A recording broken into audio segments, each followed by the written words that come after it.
L'info éco avec Capital.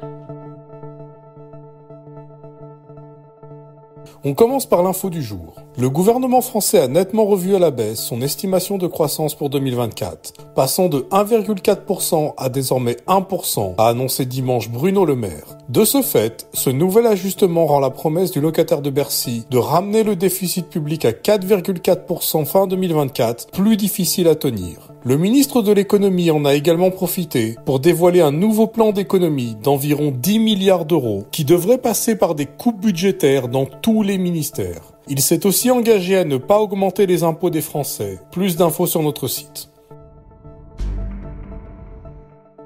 On poursuit avec le chiffre du jour, 25. C'est le nombre de magasins Galeries Lafayette qui ont été placés en procédure de sauvegarde par le tribunal de commerce de Bordeaux le 22 février 2023. Beaucoup de clients ont découvert que ces magasins n'étaient pas toujours gérés directement par le groupe qui porte le même nom. Si le géant français conserve la propriété de 19 magasins, tous les autres ont été cédés à des entrepreneurs qui les exploitent sous contrat d'affiliation. L'homme d'affaires Michel Ohaillon est l'un de ceux-là. À cet égard, Capital a établi une carte pour savoir à qui appartient vraiment votre magasin.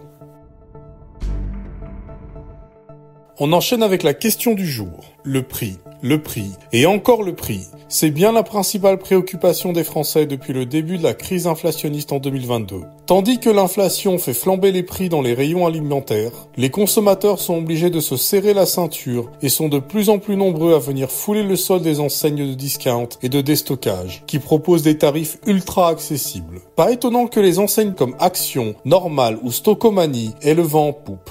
Mais quel est leur secret pour réussir à proposer de tels tarifs? Début de réponse sur notre site.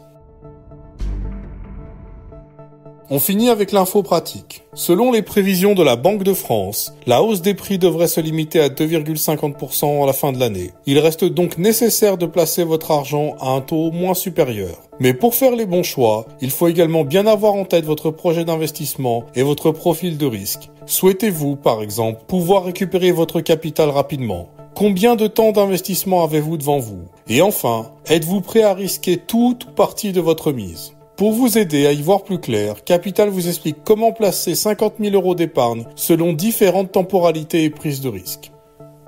C'était l'info éco avec Capital.